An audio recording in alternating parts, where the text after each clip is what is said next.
Les prédictions des analystes internationaux à propos de la Troisième Guerre mondiale commencent à se réaliser. Les nations entrent à nouveau dans une série de conflits, plongeant l'humanité dans le chaos et le désastre.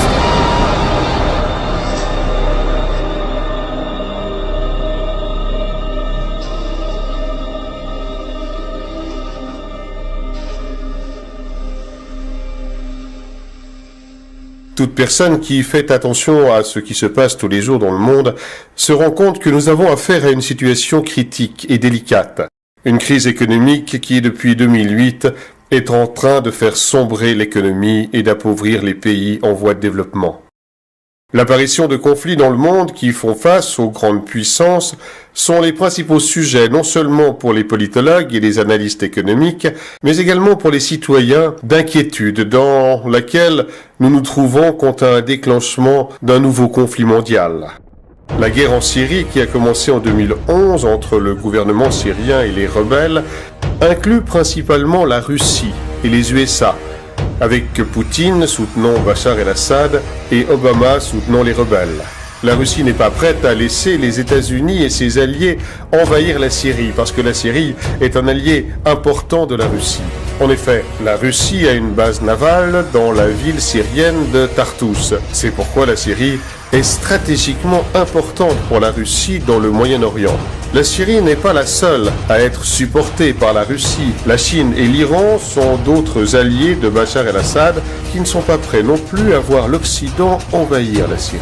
La Russie a fourni durant longtemps du matériel à l'armée syrienne et envoyé des navires de guerre dans la région, ajoutant encore récemment un soutien aérien aux forces de Bachar el-Assad avec l'envoi de troupes par l'Iran.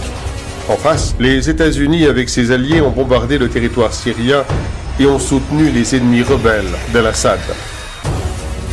Par conséquent, un affrontement direct entre ces puissances ou une invasion par la Maison-Blanche et de ses alliés en Syrie serait considéré comme une aggravation majeure du conflit, poussant alors les grandes nations à entrer dans une bataille au risque de provoquer le déclenchement d'une guerre à grande échelle. Quelque chose de semblable est en train de se dérouler dans le conflit qui a lieu en Ukraine. Un conflit qui a commencé en 2014 par l'annexion de territoires ukrainiens par la Russie et la confrontation consécutive entre les forces du gouvernement ukrainien et les rebelles pro-russes. Depuis, selon des sources fiables, une course s'est établie entre les Russes envoyant des troupes, des chars et des armes aux pro-russes séparatistes et l'Union européenne, l'OTAN et les États-Unis qui ont fait la même chose avec le gouvernement ukrainien. Un conflit qui touche principalement les États-Unis et la Russie, aussi bien que l'Union européenne et l'OTAN. Bien qu'il n'y ait pas encore de guerre en vue, les tensions se sont intensifiées entre les deux Corées depuis 2013, menant à une rupture de l'armistice de 1953 qui faisait état d'un pacte de non-agression entre les deux pays. Le régime nord-coréen de Kim Jong-un a décidé de mener plusieurs essais nucléaires. Ceci non seulement comme une démonstration de force, mais également comme une réponse aux sanctions économiques de l'ONU à ce pays, ainsi qu'aux manœuvres des forces américaines et sud-coréennes dans les eaux proches de la Corée du Nord. La reprise d'un conflit entre la Corée du Nord et la Corée du Sud, avec la participation des États-Unis à l'appui de ce dernier, verra probablement l'implication de la Russie dans cette guerre et surtout de la Chine, qui soutiendront tous deux le régime nord-coréen. Le programme nucléaire iranien, sur lequel le gouvernement de l'Iran communique, aurait pour objectif de contribuer à l'amélioration de la santé, a rendu suspicieux le gouvernement d'Israël et les États-Unis, qui pensent que le véritable objectif de ce programme est de créer des bombes nucléaires pour attaquer Israël ou les États-Unis. Ainsi, les États-Unis, avec l'Europe, ont décidé d'appliquer des sanctions économiques à la nation iranienne afin d'empêcher la production de ces prétendues armes de destruction massive. Cette situation est à l'origine de fortes pressions, en particulier entre l'Iran et Israël, ce dernier affirmant qu'il est prêt à attaquer l'Iran pour mettre fin à son programme nucléaire. Nous savons tous à quel point cela serait grave si les États-Unis et Israël envahissaient l'Iran, car la Russie et la Chine supporteraient alors l'Iran sans hésitation. Concernant la situation diplomatique complexe entre les États-Unis et le Venezuela, il faut se rappeler la crise vécue par la Bolivie, qui a engendré des manifestations antigouvernementales sanglantes contre le gouvernement de Nicolás Maduro, puni par le gouvernement des États-Unis avec des sanctions économiques sévères. Ceux-ci ont alors tenté d'envahir le Venezuela sous prétexte de protéger la population civile. Un conflit grave pourrait commencer, impliquant d'autres alliés du Venezuela, incluant plusieurs pays latino-américains, ainsi que probablement la Russie et la Chine. Si nous considérons tous ces conflits et fortes tensions diplomatiques face aux grandes puissances, avec la crise économique mondiale que nous subissons, il n'est pas inimaginable de considérer que tout cela pourrait mener à une guerre sans précédent. Mais pourquoi devrions-nous penser que nous sommes à la porte de l'éclatement d'un conflit mondial, même en ayant tous ces conflits et ces tensions ? Il y a eu d'innombrables conflits localisés depuis la fin de la Seconde Guerre mondiale. Alors, pourquoi céder au pessimisme et aux avertissements alarmistes ? Cependant, le meilleur moyen de comprendre pourquoi les puissances considèrent ensemble qu'une guerre est plus que probable est de regarder le genre de décisions qu'elles prennent en ce moment. Par exemple, le gouvernement chinois, qui fait état en la matière de peu de transparence, augmente sans cesse sa force militaire et son expansion sur des espaces maritimes et aériens et a multiplié son budget militaire par 4 en 10 ans, ce qui péjore leurs relations avec le Japon, la Corée du Sud et les États-Unis. En outre, la Chine a augmenté ses importations de riz de 400%, de 575 000 tonnes de riz en 2011 à plus de 2,6 millions de tonnes en 2012. Et pourtant, ce qui nous alarme est que toutes ces quantités de riz sont actuellement stockées. En outre, le gouvernement chinois a construit au cours des dernières années de grandes villes avec une capacité d'accueil de 64 millions de personnes, aujourd'hui achevées sans être encore habitées. Elles sont construites dans des régions éloignées des zones périurbaines. La Russie, quant à elle, aurait construit 5000 bunkers en 2012. Ces 5000 nouveaux abris ont été construits dans la capitale, à Moscou, et les représentants du gouvernement russe ont précisé que ces bunkers étaient destinés à la population générale que sur de futurs événements. L'Europe, quant à elle, a rapidement construit et équipé ce qu'on appelle le Domesday Seed Vault à Svalbard, en Norvège. Une place qui contient des dizaines de milliers de variétés de semences, conservées en cas d'événements majeurs, comme une guerre nucléaire ou une catastrophe naturelle. La Russie, pour sa part, a également créé une sorte de magasin dans lequel est stocké l'ADN de presque tous les êtres vivants sur Terre, ainsi que de races déjà éteintes par l'entremise de l'Université d'État de Moscou. Le projet vise à recueillir l'ADN de tous les êtres vivants existants, de les geler et de les préserver. D'autre part, le gouvernement américain a accumulé des dizaines de millions de denrées alimentaires d'urgence ainsi que d'autres fournitures et a créé des centres de distribution d'urgence à travers tout le pays. Le gouvernement a également acheté près de 2 millions de pièces de munitions au cours des dernières années. Le Pentagone a développé et entraîné des simulations d'effondrement économique à grande échelle avec troubles civils. Depuis 2012, la Russie a commencé la modernisation de son système de missiles et la production des missiles S-400, SAM, en cours de déploiement dans les zones frontalières et côtières du pays. Vladimir Poutine a adopté le 26 décembre 2014 une nouvelle doctrine militaire, les USA et l'OTAN devenant les principales menaces. M. Poutine a également annoncé le 16 juin 2015 que la Russie augmentait son arsenal nucléaire, ajoutant plus de 40 missiles balistiques intercontinentaux à son équipement. Ceci pour faire suite à la plainte des autorités russes concernant le plan américain qui consisterait à déployer des chars et des armes dans les États frontaliers de l'OTAN avec la Russie. Il y a également eu de nombreuses observations des unités militaires russes, aviation, navires, sous-marins en Europe. Voici quelques exemples de la façon dont les puissances se préparent à un conflit imminent afin de protéger leurs intérêts.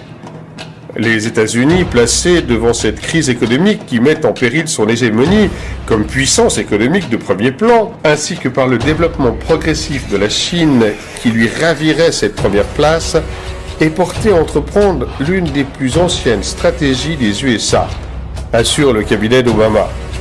l'envahissement des pays afin de saisir leurs ressources naturelles. Pour cette raison, les États-Unis portent leur regard sur des pays comme la Syrie, l'Iran et le Venezuela, les pays riches en pétrole et en gaz. Le Venezuela dispose des plus importantes réserves de pétrole et l'Iran en est le 4e mondial.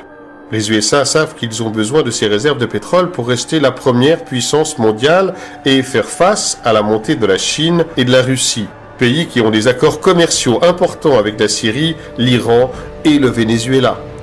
Obama sait que la prise de contrôle de ces pays permettrait aux USA de garder sa place. Mais la Chine et la Russie veulent détrôner les États-Unis à travers leur stratégie économique, conclure des accords avec différents pays dans leur propre monnaie, donc sans utiliser le dollar. Pour cela, la Russie et la Chine vont devoir défendre leurs intérêts en Syrie, en Iran, au Venezuela et dans d'autres pays sur lesquels les États-Unis veulent étendre leurs tentacules.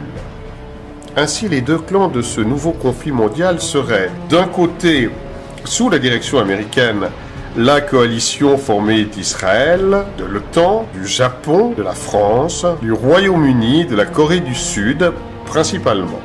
Et de l'autre, dirigée par la Russie, nous aurions la Chine, la Corée du Nord, l'Iran, la Syrie, le Venezuela, Cuba, et d'autres sans doute.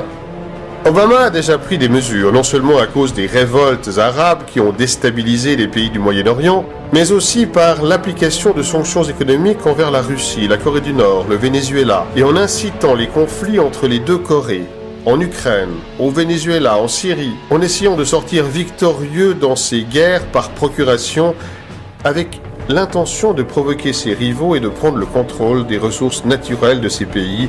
Nous ne devons pas oublier que les États-Unis sont disposés à entreprendre toute action visant à utiliser des prétextes nécessaires pour l'invasion.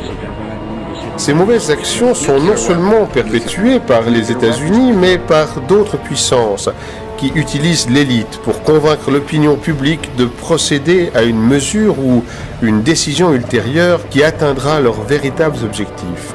Si nous passons en revue les archives de journaux de notre histoire, nous pouvons trouver de nombreux exemples d'attaques autogérées ou des attaques sous de fausses bannières, comme par exemple 1898, guerre de l'indépendance de Cuba. Les États-Unis coulent leur propre navire, le Maine, et rejettent la faute sur les Espagnols. Ainsi, ils ont créé le prétexte pour déclarer la guerre.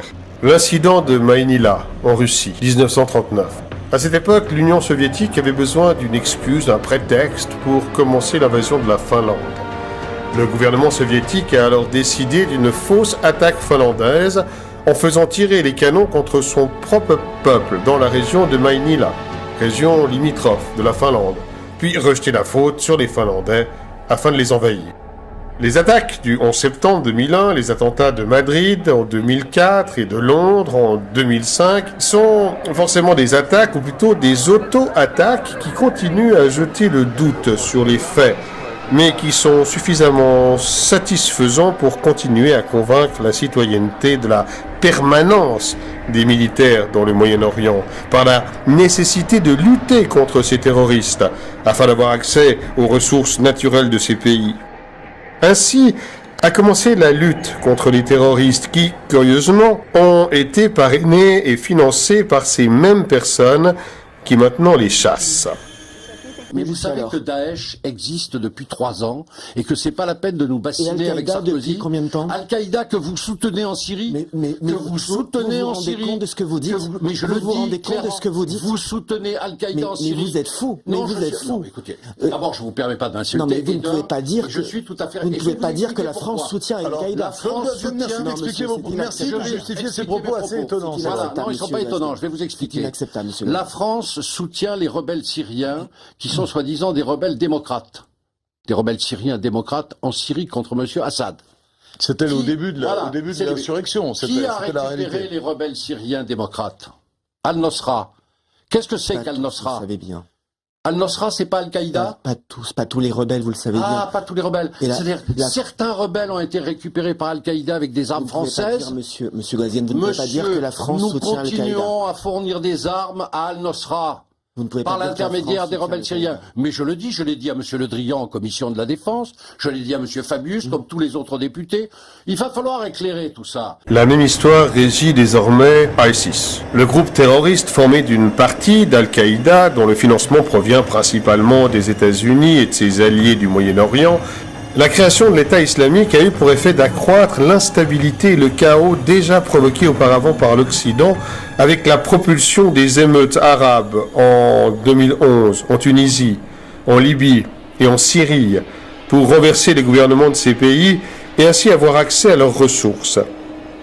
Il est prouvé que les États-Unis ont financé ces révolutions et même des mercenaires dans ces pays formant les armées rebelles qui ont été fournis en armes à la fois par l'Europe et les États-Unis et qui finissent ensuite dans les mains des djihadistes. Parce que dans ces groupes rebelles, il y a non seulement des mercenaires engagés par les États-Unis, mais aussi des djihadistes appartenant à Al-Qaïda ou ISIS. Cette relation étroite entre les mercenaires et les djihadistes est le résultat d'une entreprise qui est responsable de leur formation afin de fournir des mercenaires au gouvernement qui souhaite les embaucher pour leurs activités. Une entreprise qui se fait appeler curieusement ISIS, Integrated Systems Improvement Services, et qui vise à l'amélioration des services des systèmes intégrés. C'est une entreprise qui offre une sécurité, des renseignements, de la technologie et de la formation au gouvernement et aux entreprises privées. C'est une entreprise qui forme des mercenaires. La création de ce groupe terroriste a aussi peut-être comme but l'intention de confondre l'Iran avec ses terroristes. Le Premier ministre israélien Netanyahou a déclaré à plusieurs reprises que l'Iran fut le financier de groupes terroristes, impliquant également ce pays dans une éventuelle perspective d'attaque nucléaire contre les États-Unis ou contre un allié de celui-ci, et que l'Iran aurait prétendument fourni des armes nucléaires aux djihadistes à ses fins. Ainsi, les États-Unis et ses alliés auraient eu le prétexte pour envahir l'Iran.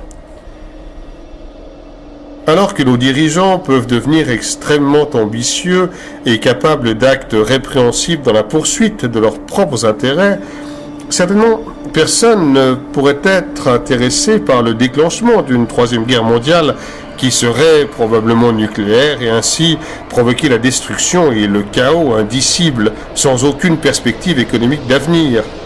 Quels sont donc les intérêts possibles en jeu dans une nouvelle guerre mondiale ?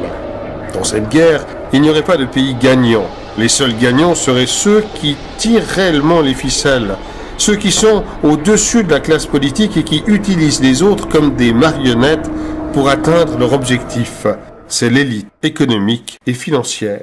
Et bien que les grands employeurs qui se trouvent dans cette élite, les banquiers par exemple, seraient gravement affectés par une guerre nucléaire mondiale, la véritable élite, quant à elle, viserait les objectifs qui ne sont pas économiques, mais plutôt des objectifs de pouvoir et de contrôle.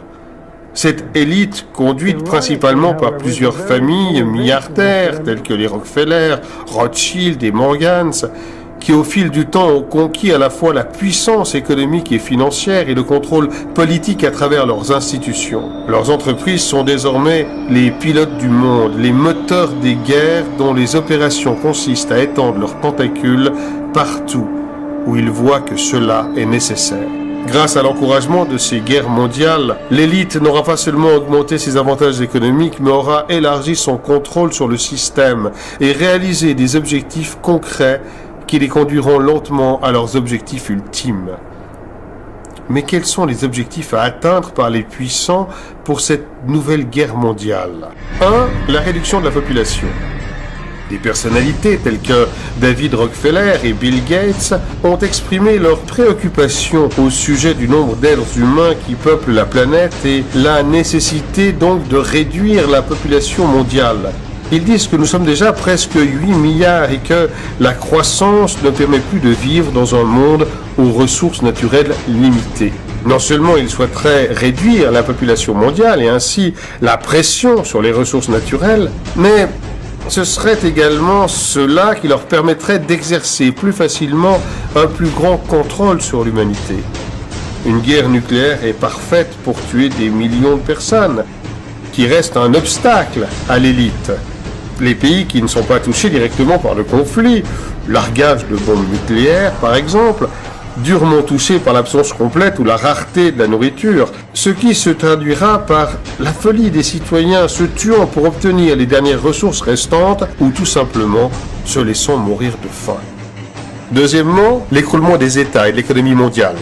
L'un des objectifs importants de cette guerre mondiale est la destruction des États afin de pouvoir couler les économies, d'où une augmentation du chômage à 100%, ce qui provoquera une perte totale de la valeur de l'argent, puis une panique et le chaos parmi les citoyens qui devront rivaliser d'ingénuité et de combativité afin de pouvoir survivre.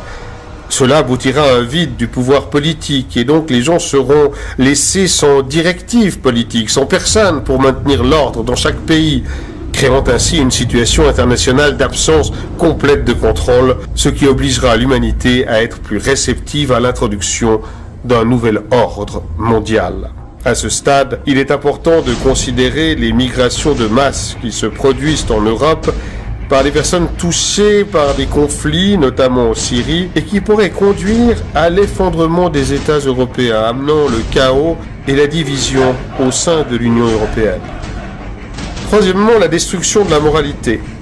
Cette troisième guerre mondiale pourrait aussi provoquer l'effondrement de toute morale, valeur, espoir de l'être humain, ce qui le conduirait au désespoir et à l'insignifiance de tout cela. De cette façon, la population serait plus facilement tentée par toute forme d'ordre qui peut offrir un retour à l'espoir et aux valeurs humaines. Il est important de frapper l'être humain dans les aspects physiques, moraux, économiques, sociaux et spirituels, comme un bateau à la dérive sans but, de sorte que vous puissiez tout contrôler presque sans entrave.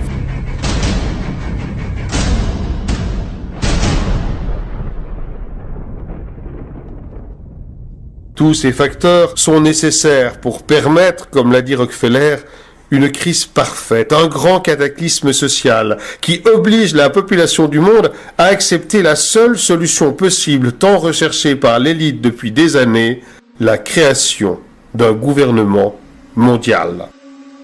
Un gouvernement mondial comme la seule alternative à tout ce mal, avec la promesse qu'une telle union de tous les pays et les civilisations sous un seul État raie toute guerre ou tout problème majeur entre les êtres humains.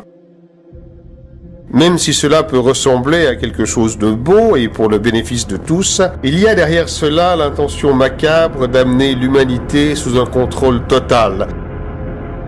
Mais l'humanité n'est-elle pas déjà contrôlée par l'élite? Eh bien, cette mise sous tutelle a certainement déjà été atteinte par le système capitaliste. Ce mode de vie a son avantage qui leur donne une portée sur presque tous les pays.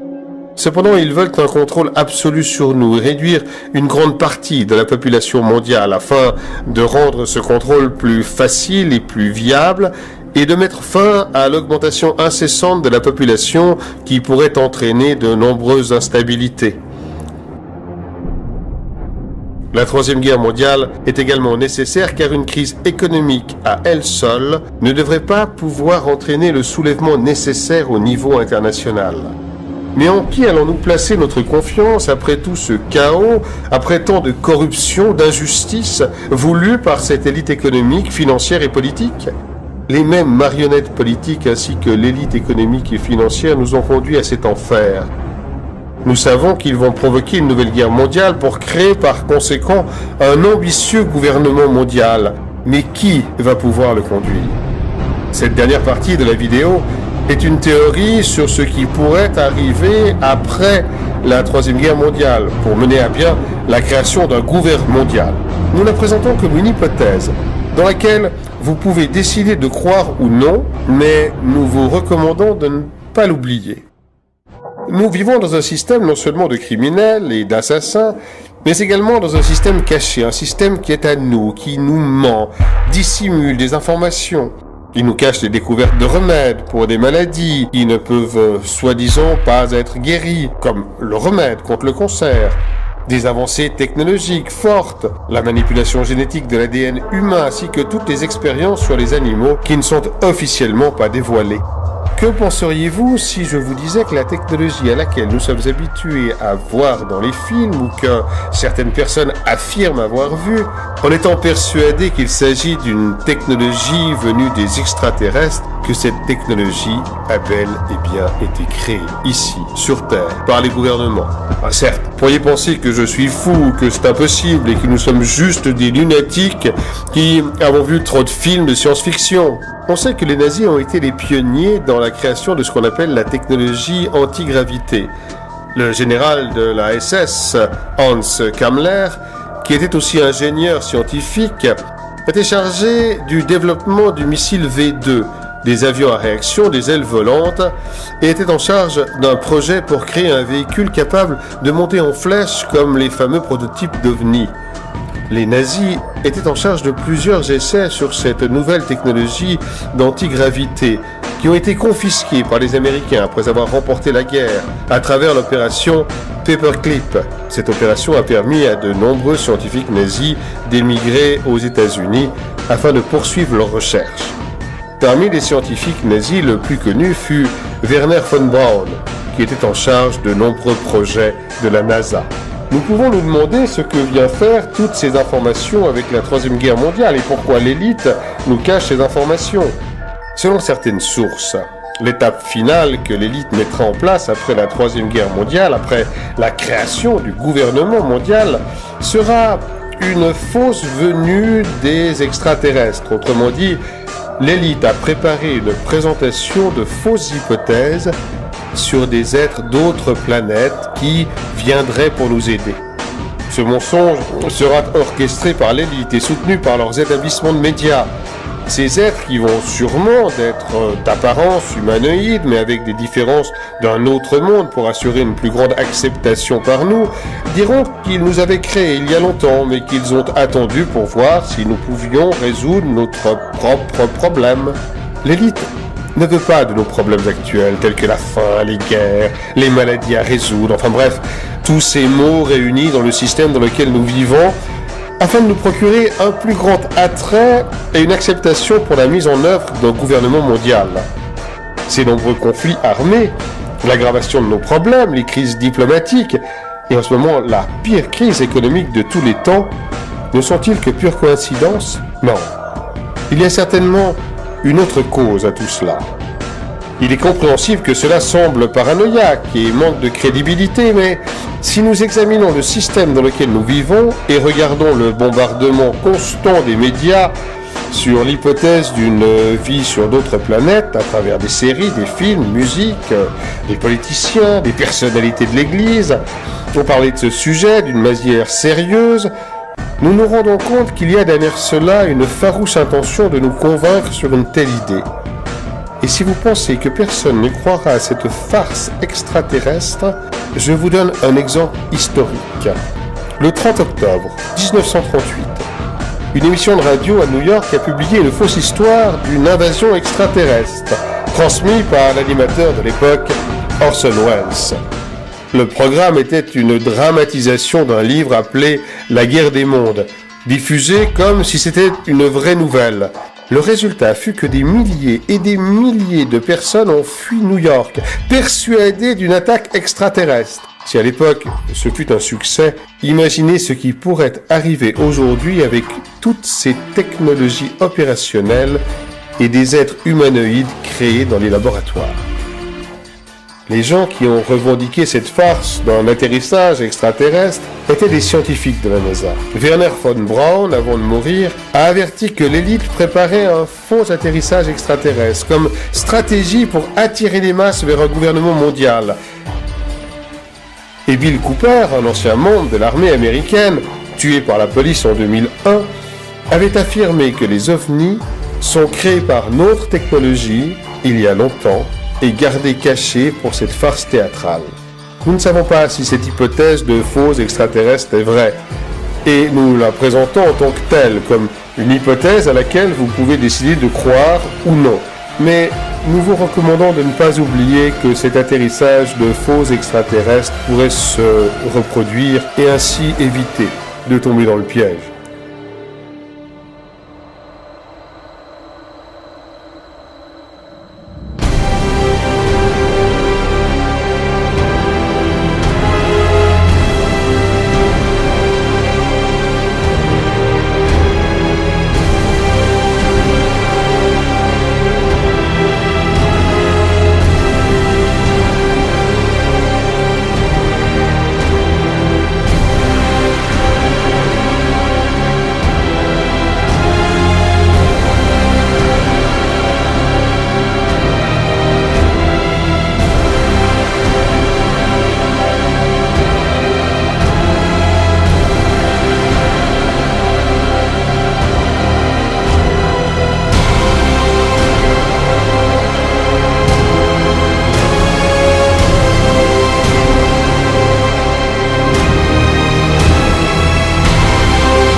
tenu de toutes ces informations sur une imminente troisième guerre mondiale, que pouvons-nous faire ? Face à une telle situation critique, il faut parfois regarder les archives de journaux de notre histoire et voir ce que nos ancêtres ont fait à ces moments aussi graves. Une révolution. Compte tenu de la situation de crise internationale dans laquelle nous nous trouvons et le peu de temps à disposition, l'action la plus efficace que nous devons mener est une révolution internationale impliquant la prise des parlements par le peuple de tous les pays possibles, en particulier ceux qui disposent des armes nucléaires, et forcer nos politiciens à veiller à ce que toutes les ogives allant porter des missiles nucléaires soient détruits immédiatement. Nous avons pour cela besoin de convaincre les organismes de sécurité, de l'armée, de l'État, afin qu'ils nous rejoignent, car nous aurons besoin de leurs aides et des armes. Mais la première chose qui doit être faite avant toute action énergique est de diffuser cette information afin qu'elle puisse atteindre le maximum de personnes et partager cette vidéo à travers les réseaux sociaux en utilisant les mêmes réseaux pour créer un espace de débat et de décision au niveau international. Il est temps, frères et sœurs, que nous nous élevions contre cette élite, que nous laissions de côté nos différences stupides, nos peurs, notre égoïsme, que nous nous efforcions de sauver l'humanité, que nous nous battions pour les générations futures, que nous finissions avec ce système criminel et meurtrier qui nous tourmente, nous rend esclaves, fait de nous des êtres dociles et vides, sans valeur. Cette vidéo est un appel international à l'action.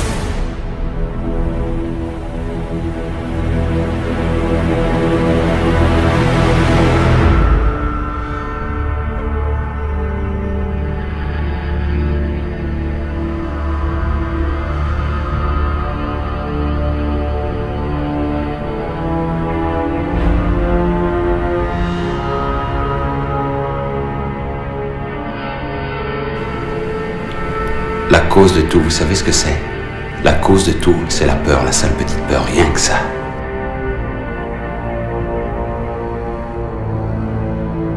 C'est pas difficile, si ce jour-là tu es le meilleur, tu gagnes. Et puis vient le jour de la défaite. Tôt ou tard, il y a un type qui s'amènera et te flanquera ta raclée. Tu pourras toujours te dire que tu n'étais pas en forme ou que tu as vieilli. Ce qui est certain, c'est que tu finiras par perdre. Tout ce que tu peux espérer, c'est de demeurer le meilleur. Un moment. Ce qu'il y a, c'est qu'il faut se faire respecter, sinon on n'est que dalle. Tout le monde est là, qui vous jauge, vous juge. Depuis toujours, à chaque fois que j'ai eu un problème, eh bien c'est grâce à ces deux-là que je l'ai réglé.